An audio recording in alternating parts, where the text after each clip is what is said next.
Hai teman-teman semuanya, kembali lagi di YouTube channelnya Rosna. Di video kali ini aku akan membuat lukumades atau donat Yunani yang belakangan sedang viral. Untuk membuat donat Yunani ini hanya diperlukan 3 bahan. Cara membuatnya juga super gampang, cuma diaduk aja. Donat ini boleh banget dicoba dibuat karena selain anti gagal, rasanya juga enak. Bagian luarnya crunchy, sedangkan bagian dalamnya empuk. Bisa juga dijadikan ide untuk jualan. Yuk langsung aja. Bahan-bahan yang dibutuhkan untuk membuat donat Yunani adalah tepung terigu. Aku pakai tepung terigu biasa, protein sedang, susu cair hangat, dan ragi. Langsung aja kita buat. Masukkan tepung terigu, susu cair hangat,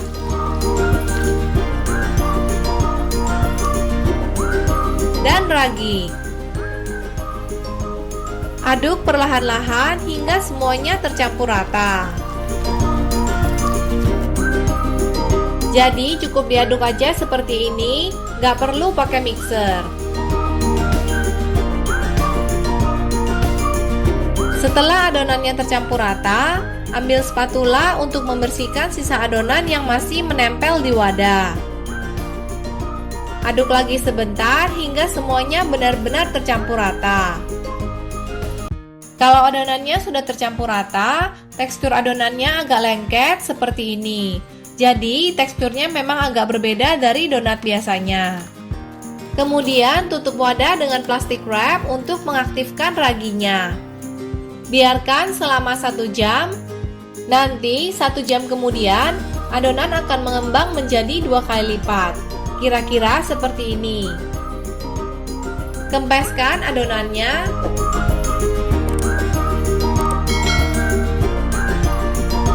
Kalau adonannya sudah kempes, nggak perlu diaduk lagi. Siapkan plastik segitiga untuk menaruh adonan donat. Masukkan adonan ke dalam plastik. Di sini plastik segitiga yang aku pakai ukurannya nggak gitu gede. Jadi aku masukin adonannya sebagian dulu. Donat Yunani ini nggak bisa dicetak dengan menggunakan cetakan donat biasanya, karena teksturnya yang agak lembek dan lengket. Ikat ujung plastiknya supaya adonannya nggak keluar.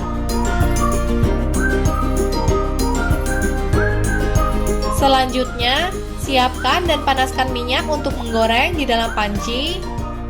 Tunggu hingga minyaknya sudah benar-benar panas. Ambil adonan yang sudah kita masukkan ke dalam plastik segitiga tadi. Gunting ujung plastiknya sesuai dengan ukuran donat yang ingin kita buat. Tekan plastiknya hingga adonannya keluar. Lalu gunting adonannya. Kalau gunting plastiknya semakin ke ujung, maka ukuran donatnya semakin kecil. Di sini aku potongnya agak ujung karena aku pengen bikin donat yang ukurannya mini untuk anak-anak. Kalau teman-teman pengen bikin ukuran donatnya agak gede, gunting plastik segitiganya agak ketengahan. Kalau teman-teman pengen bikin ini untuk jualan di sekolahan, bisa bikin ukurannya agak kecil, jadi ukurannya bisa diatur sesuai dengan selera. Goreng donat hingga warnanya berubah menjadi kuning kecoklatan. Lalu angkat dan tiriskan. Lakukan dan ulangi ini hingga semua adonannya habis. Untuk toppingnya bisa disesuaikan dengan selera masing-masing. Di sini aku pakai coklat masak yang sudah aku lelehkan. Untuk topping klasiknya, biasanya donat Yunani atau lukumades ini disajikan dengan madu. Untuk toppingnya, teman-teman bisa berkreasi sendiri. Bisa ditaruh dengan Nutella, white cooking chocolate, lotus biscoff, Oreo, ataupun topping lainnya. Sekian dulu ya video kali ini. Ingat untuk klik subscribe, like, dan nyalakan tombol loncengnya. Terima kasih sudah menonton. Semoga teman-teman dan keluarga sehat selalu. Sampai jumpa di video-video berikutnya.